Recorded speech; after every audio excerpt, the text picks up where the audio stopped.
کہ یہ ہمارا عقیدہ اور یہ نظریہ وسیلے سے متعلق یہ حضرت شاہ محمد اسحاق دہلوی علیہ الرحمہ نے اپنی کتب کے اندر تفصیل کے ساتھ لکھا ہے، بلکہ انہوں نے اس پر ایک مستقل رسالہ ایک لکھا ہے جس کے اندر وسیلے سے متعلق انہوں نے تمام مسائل، تمام احکامات اور دلائل کو سامنے کیا ہے اور افراط و تفریط سے خالی مسلک اعتدال کو بیان کیا ہے۔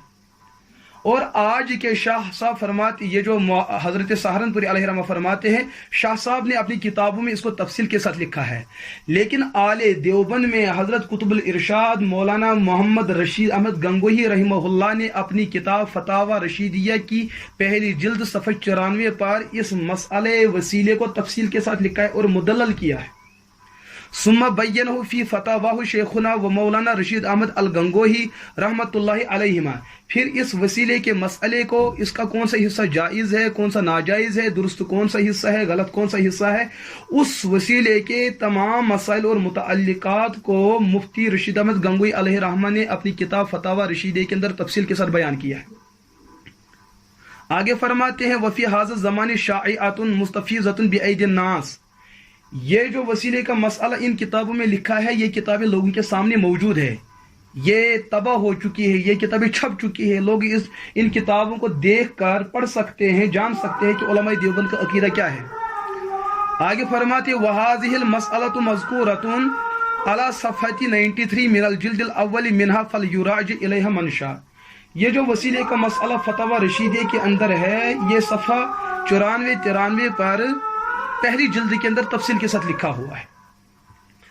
اب حضرت رحمت اللہ علیہ نے علماء عرب کو اپنا عقیدہ بیان کیا ہے کہ ہم اہل سنت والجماعت احناف علماء دیوبند وسیلے کے قائل ہیں۔ ساتھ میں یہ بھی فرمایا ہمارے علماء نے ملک ہند میں رہ کر اس مسئلے کو ثابت کیا ہے، جن لوگوں نے اس مسئلے کا انکار کیا ہے ان کے خلاف دلائل دے کر حجت کو پورا کیا ہے۔ پھر جن لوگوں نے افراط و تفریط کا شکار ہو کر اس مسئلے کا انکار کیا یا اس میں کچھ زیادتی کی، مفتی رشید احمد گنگوہی علیہ الرحمہ نے اپنی کتاب فتاوی رشیدیہ کے اندر اس مسئلے کو مدلل اور منقح کیا ہے۔ لہذا یہ کتاب جملہ کتب آج مارکیٹ کے اندر دستیاب اور موجود ہے، آپ ان کتابوں کو اٹھا کر دیکھ سکتے ہیں کہ علماء دیوبند کا وسیلے کے بارے میں کیا عقیدہ ہے۔ یہ ہے آج کا سبق۔ تو اس سوال اور جواب سے مسئلہ حل ہوا کہ علماء دیوبند وسیلے کے قائل ہے، لیکن آگے جو اس کی تفصیل ہے وہ اب سماعت فرمائیں۔ وسیلے کا مطلب اور مفہوم کیا ہے، اس کو سمجھنا ازحد لازم اور ضروری ہے۔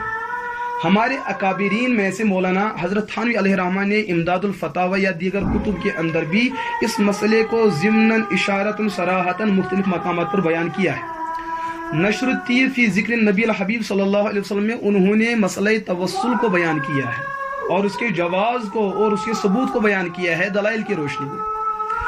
علماء دیوبند کا جہاں یہ اتفاق ہے کہ وسیلہ جائز ہے، وہاں وہ وسیلے کی شکلوں کو بھی سمجھانا چاہتے ہیں کہ وسیلے کی کون کون سی شکلیں ہیں۔ تو سب سے پہلے وسیلہ کیا ہے؟ وسیلہ نام ہے اللہ کے نیکوکار بندوں اور نیکوکار بندوں کی نیکیاں جو ان کے حسنات ہیں۔ اللہ اپنے دوستوں سے محبت رکھتے ہیں، ان کے اعمال حسنہ سے محبت رکھتے ہیں۔ اللہ نے کائنات کے اندر ایسی ہزارہا چیزیں پیدا فرمائی ہے جن چیزوں سے اللہ محبت کرتے ہیں اور ان پر اللہ کی رحمت اترتی ہے۔ اللہ نے ایسا زمانہ بیان کی جس پر اللہ کی رحمت آتی ہے، ایسا مکان اور ایسا مکین، ایسا زمان اور ایسی زمین پیدا فرمائی ہے کہ جن میں بعض مقامات، بعض جگہوں پر اللہ کی رحمت اترتی ہے اور ان چیزوں سے اللہ کی محبت ثابت شدہ ہے اور دلائل کے اندر موجود ہے۔ ہم کہتے ہیں جن چیزوں سے، جس مخلوق کے ساتھ اللہ کی محبت جڑی ہے، چاہے ذات کے اعتبار سے یا ان کے اعمال کے اعتبار سے، جب تم دعا کرو ان دعاؤں کی فراغت کے بعد اللہ سے یہ دعا مانگو کہ آپ ان سے محبت کرتے ہیں، اس ذات سے محبت کرتے ہیں، ان کے اعمال سے محبت کرتے ہیں، اس محبت کی برکت سے آپ ہماری ان مانگی ہوئی دعاؤں کو قبول فرما دیجئے۔ وسیلہ کا عنوان اصل میں یہ ہے۔ آپ کو پیغمبروں سے محبت ہے، اس تعلق محبت کی وجہ سے ہماری دعاؤں کو قبول فرما دیجئے۔ انبیاء کے اعمال حسنہ سے آپ کو محبت ہے، ان اعمال کی برکت سے ہماری دعاؤں کو قبول کیجیے۔ صحابہ سے محبت، صحابہ کے اعمال سے محبت، اولیاء سے محبت، اولیاء کے اعمال سے محبت، کعبہ سے محبت، اس کے اندرون و بیرون سے محبت، مساجد سے محبت، مساجد کے ماحول سے محبت، علماء سے محبت، صلحاء سے محبت، ان تمام چیزوں سے جو آپ اور اس مخلوق کے درمیان محبت قائم اور دائم اور استوار ہے، اس تعلق کی وجہ سے ہماری مانگی ہوئی دعاؤں کو قبول فرما دیجیے۔ یہ وسیلے کا مفہوم اور مطلوب ہوتا ہے، یہ ہے وسیلے کا مفہوم۔ بھلا اس کا انکار کون کر سکتا ہے؟ جہاں پیغمبر کے اعمال اللہ کے یہاں محبوب ہے، کیا پیغمبروں کی ذوات اللہ کے یہاں محبوب نہیں؟ بلکہ اعمال جو بنتے ہیں وہ پیغمبر کے عمل اور حرکت کی وجہ سے عمل بنتے ہیں۔ اگر پیغمبر نہ ہو تو عمل نبوت کیسے بن سکتا ہے؟ اعمال یہ محتاج ہوتے ہیں ذوات کے، شخصیات کے۔ پہلے شخصیات ہے، اس کے بعد ان کے اعمال ہے۔ تو یہ علماء دیوبند کا عقیدہ ہے۔ لیکن علماء دیوبند اہل سنت والجماعت کے علاوہ یہاں پر اور دو جماعتیں موجود ہیں، جیسے غیر مقلدیت کی جماعت اور بریلویت کی جماعت، احمد رضا خان صاحب کی جماعت۔ بریلویت میں ایسے عموماً اور اکثریت کے ساتھ ایسے لوگ ملیں گے، عملاً اعتقاداً ہم بات نہیں کر سکتے ہیں، عمل کی بات کریں گے، جو وسیلے کا مفہوم ایسا سمجھ چکے ہیں کہ وہ دعا کرتے ہیں پھر کہتے ہیں کہ نبی کے وسیلے سے دعا قبول کیجئے۔ ان کے ذہن میں یہ مفہوم ہوتا ہے کہ جب ہم نے کہہ دیا وسیلے، حضور کے وسیلے سے دعا کیجئے، تو اللہ پر لازم ہوتا ہے دعا قبول کرنا۔ اگر وسیلے کا مفہوم یہ ہے، اس قسم کا وسیلہ بالکل ناجائز اور حرام ہے، کیونکہ اللہ پر مخلوق میں سے کسی کا حق واجب نہیں ہے۔ یہ معتزلہ کا عقیدہ ہے۔ اللہ پر مخلوق کی کوئی چیز کرنی لازم نہیں ہے۔ اللہ جو دیتے ہیں یہ اللہ کا فضل اور احسان ہوتا ہے۔ انبیاء کو دیتے ہیں، صحابہ کو دیتے ہیں، شہداء کو، صلحاء کو دیتے ہیں، عام امت کو دیتے ہیں، مخلوقات، عام مخلوقات کو دیتے ہیں۔ یہ اللہ کا فضل اور کرم ہوتا ہے۔ اب ہم یہ کہیں کہ میری دعا کو قبول کیجئے حضور کے واسطے، حضور کی برکت سے، حضور کے طفیل سے، حضور کے وسیلے سے، کیا یہ اللہ پر واجب ہو گئی کہ اب دینا ہی پڑے گا؟ نہ، واجب تو نہیں ہے۔ جب واجب نہیں ہے پھر وسیلہ کیوں لیا جاتا ہے اور دیا جاتا ہے؟ اہل سنت والجماعت احنف دیوبند کا نظریہ یہ ہے کہ وسیلہ پیش کرنے کی جو شکل ہے، وسیلہ پیش کرنا ایک مستحب عمل ہے۔ یہ ہم پیش کیوں کرتے ہیں؟ ہمارا عقیدہ یہ ہے کہ گھر میں جو دعا مانگی جاتی ہے وہ بھی قبول ہوتی ہے، مسجد میں جو دعا مانگی جاتی ہے وہ بھی قبول ہوتی ہے، لیکن ہمارا غالب گمان، ہمارا قلبی تعلق یہ ہے جو دعا گھر میں مانگی گئی اس کے مقابل وہی دعا جو مسجد میں مانگی گئی، مسجد کا ماحول، مسجد کی برکت، مسجد کی منقبت، مسجد کے فضائل، مسجد کے مناقب کے پیش نظر ہمارا تصور یہ بنتا ہے کہ گھر کے مقابلے میں مسجد کی مانگی ہوئی دعا جلدی قبول ہوتی ہے۔ لیکن یہ حتمی فیصلہ نہیں ہے۔ ان دونوں کا تقابل کرتے ہوئے ہم کہتے ہیں کہ مسجد کی دعا زیادہ قبول ہو سکتی ہے۔ مسجد کی مانگی ہوئی دعا اور وہ دعا جو خانہ کعبہ کا غلاف پکڑتے ہوئے دعا مانگی جائے، ہم کہیں گے وہ دعا زیادہ قبولیت کے قریب ہے جو خانہ کعبہ کے ماحول اور اس کے صحن میں جو دعا مانگی گئی۔ زیادہ قبولیت مسجد نبوی کی بات کریں یا خانہ کعبہ کی بات کریں، وہ دعا زیادہ قبول ہو سکتی ہے عام مساجد میں مانگی ہوئی دعاؤں کے مقابلے میں۔ یہ ہمارا نظریہ ہے کہ وسیلہ پیش کرنے کا جو فائدہ ہے ہمارے تصور میں، ہمارے گمان میں یہ ہے، گھر کی دعا کے مقابلے میں مسجد کی مانگی ہوئی دعا زیادہ قبول ہو سکتی ہے جلدی اس کے مقابلے میں، ہمارے گمان میں۔ لیکن جو ہم وسیلہ پیش کرتے ہیں کہ اللہ پر لازم ہے کہ جلدی قبول کرے، نہ، ایسی بات نہیں۔ بس گمان ہے کہ جلدی قبول ہو سکتا ہے اس کے مقابلے میں، لیکن جلدی قبول ہونا اللہ پر ضروری ہے، ایسا نہیں ہے۔ تو عملاً جو بریلویت کا نظریہ ہے کہ نہ، اب تو سب کچھ ہونا ہے کیونکہ میں نے وسیلے سے دعا مانگی، یہ دعا رد نہیں ہو سکتی، یہ غلط بات ہے۔ وسیلے سے دعا مانگی جائے اس میں قبولیت اور عدم قبولیت دونوں کا احتمال موجود ہے۔ آپ وسیلے سے دعا مانگے یا نہ مانگے، اس میں بھی قبولیت اور عدم قبولیت کا احتمال موجود ہے۔ کبھی بغیر وسیلے کے دعا جلدی قبول ہوگی اور وسیلے سے دعا یہ بعد میں قبول ہو سکتی ہے۔ کبھی وسیلے سے مانگی ہوئی دعا جلدی قبول ہوگی، بغیر وسیلے کے مانگی ہوئی دعا بعد میں قبول ہو سکتی ہے۔ یہ اللہ کا اختیار ہے، جب چاہے کر سکتے ہیں۔ ہم مکلف ہے، ہمیں مسئلہ یہ ہے کہ ان اللہ عند ظن عبدی، بندہ جیسا گمان کرتا ہے اللہ کے ساتھ اللہ ویسا ہی فیصلہ فرماتے ہیں۔ ہم وسیلہ اس وجہ سے لیتے ہیں کہ اس کے مقابلے میں جلدی ہو سکتی ہے۔ یہ جلدی ہمارے اعتبار سے ہے، ہم کہیں گے اللہ کے یہاں دیر اور جلدی اور دیر اس کا کوئی وہاں تقسیم کار نہیں، نہ اس کا وہاں کوئی لحاظ ہے۔ تو یہ ہے وسیلہ لینے کا فائدہ۔ اس کے بعد علماء دیوبند نے جب وسیلے کو سمجھایا تو اس کے بعد انہوں نے وسیلے کے اقسام کو بتایا کہ وسیلے کی مختلف قسمیں ہیں، وہ سمجھانا چاہتے ہیں۔ ہمارے کتب کے اندر یہی تقسیمات موجود ہیں۔ جو لوگ چاہتے ہیں کہ علماء دیوبند کی کتابوں کو دیکھیں، آپ ان کو دیکھیں پڑھیں، آپ پر واضح ہو جائے گا کہ علماء دیوبند نے وسیلے کے مسئلے کو کیسے اعتدال کے ساتھ بیان کیا ہے۔ وسیلے کی سب سے پہلی قسم جو ہے التوسل بالدعاء، التوسل بالدعاء، دعا کے ذریعے سے وسیلہ پکڑنا۔ مثال کے طور پر آپ کے یہاں کوئی مقرب ہے، کوئی صالح انسان موجود ہے، کوئی نیکوکار موجود ہے، آپ ان کے یہاں گئے، آپ نے عرض کیا کہ حضور میرے اتنے سال گزر گئے کہ شادی ہونے کے، لیکن میرا بچہ نہیں ہوتا۔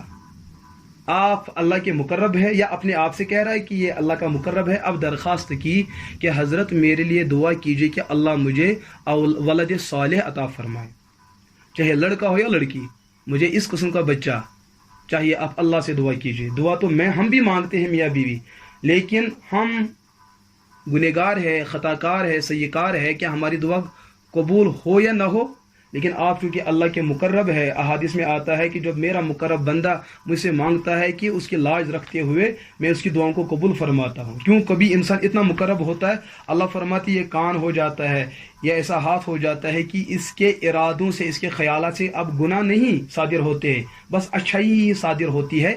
تو ہم وہی امید اور ارادہ لے کر آئے ہیں کہ آپ ہمارے لیے دعا کر دیجیے۔ یہ ہے وسیلے کی پہلی شکل، اس کو کہتے ہیں توسل بالدعاء۔ اس کے تو قائل سبھی مسلمان ہیں، چاہے مقلدین ہو، غیر مقلدین ہو، چار ائمہ کے ماننے والے ہیں یا ان کے علاوہ جن کو اسلام کا دعویٰ ہے، سب اس وسیلے کو مانتے ہیں۔ آج کے دور میں بھی آپ کی مساجد میں کوئی امام اور خطیب آتا ہے، تشریف لاتا ہے، تقریر کرتا ہے، نصیحت کرتا ہے، پھر آپ ان کے ساتھ سلام مصافحہ کر دیجیے، ہمارے لیے دعا کیجیے، میرے بیٹے کے لیے دعا کیجیے، میری بیٹی کے لیے دعا کیجیے، ہمارے والدین کے لیے دعا کیجیے۔ یہ توسل بالدعاء ہے۔ عملاً اس پر پوری دنیا کے مسلمانوں کا عمل اور اتفاق ہے۔ وسیلے کی ایک شکل کیا ہے؟ التوسل بالاعمال الحسنۃ والصالحہ۔ انسان نے کچھ عمل صالح اور خیر کے کام کر رکھے ہیں، اب دعا مانگنے والا اللہ سے دعا مانگنے کے بعد عرض کرتا ہے کہ ربا فلاں بزرگ جو ہے اس نے زندگی میں اتنا اچھا عمل اور اتنے اچھے اعمال کر رکھے ہیں، ان اچھے اعمال کی برکت اور ان کے وسیلے سے میری دعاؤں کو قبول کیجیے۔ روایت کے اندر اس کی بھی صراحت ہے۔ جیسے وسیلے کی پہلی شکل ہے کہ صحابہ حضور کے پاس آتے تھے، دعا کرواتے تھے، وہ توسل بالدعاء ہے، احادیث سے ثابت ہے۔ وسیلے کی یہ شکل بھی موجود ہے کہ اپنے نیک اعمال کو اللہ کی خدمت میں عرض کرنا کہ ان اعمال کی برکت سے ہماری دعاؤں کو قبول کیجیے، یا فلاں بزرگ، فلاں پیغمبر، ولی، صحابی، صدیق، شہید، ان کے اعمال حسنہ کی برکت سے میری مانگی ہوئی دعاؤں کو قبول کیجیے۔ اس کو کہتے ہیں التوسل بالاعمال الصالحہ۔ اس پر بھی پوری امت کا اتفاق ہے کہ بخاری یا دیگر کتب حدیث کے اندر بنی اسرائیل کے 3 نوجوانوں کا قصہ ہے۔ وہ جا رہے تھے، اچانک زوردار کی بارش ہو گئی، اب وہ خود کو بچانے کے لیے پہاڑ کی ایک اوٹ میں آ گئے، وہاں پر ایک گفا تھی، اسی گفا کے اندر چل دیے، لیکن بارش اس قدر زور سے ہو رہی تھی، اوپر پہاڑ سے ایک چٹان لڑکتے ہوئے آ گیا اور اس غار کے منہ پہ آ کے بیٹھ گیا۔ اب یہ پریشان ہے کہ ہم کیسے نکل جائیں، کیونکہ یہ جو پتھر تھا بہت ہی بھاری بھرکم اور وزنی پتھر تھا کہ ہاتھ لگاتے ہوئے اس کو یہ ہلا نہ پائے، تو انہوں نے اندر گفا میں رہتے ہوئے اللہ سے دعا مانگنی شروع کر دی، اور اپنی ایک وہ عمل جس کو یہ اپنی نظر میں اچھی عمل سمجھتے تھے، کار خیر سمجھتے تھے، اللہ کے سامنے اپنی عمل کا وسیلہ پیش کیا کہ ان مبارک اعمال کی برکت اور وسیلے سے ہمیں یہاں سے آزادی نصیب فرما دیجیے۔ روایت میں آتا ہے کہ جوں انہوں نے وہ وسیلہ پیش کیا عمل کا، تو چٹان جو اس غار کے منہ پہ لگی ہوئی تھی، بیٹھی اور پڑی ہوئی تھی، وہ خود وہاں سے ہٹنی شروع ہو گئی۔ اس طریقے سے جب ان کی دعا مکمل ہو گئی، وسیلہ مکمل ہو گیا، ان کے لیے اس غار کا منہ ایک دم کھل گیا اور یہ بعافیت اور بامانت باہر نکل آئے۔ یہ ہے اعمال حسنہ کا وسیلہ۔ اس کو بھی دنیا مانتی ہے، مسلمانوں میں کوئی اس کا منکر اور اس پر کوئی اختلاف نہیں کرتا ہے۔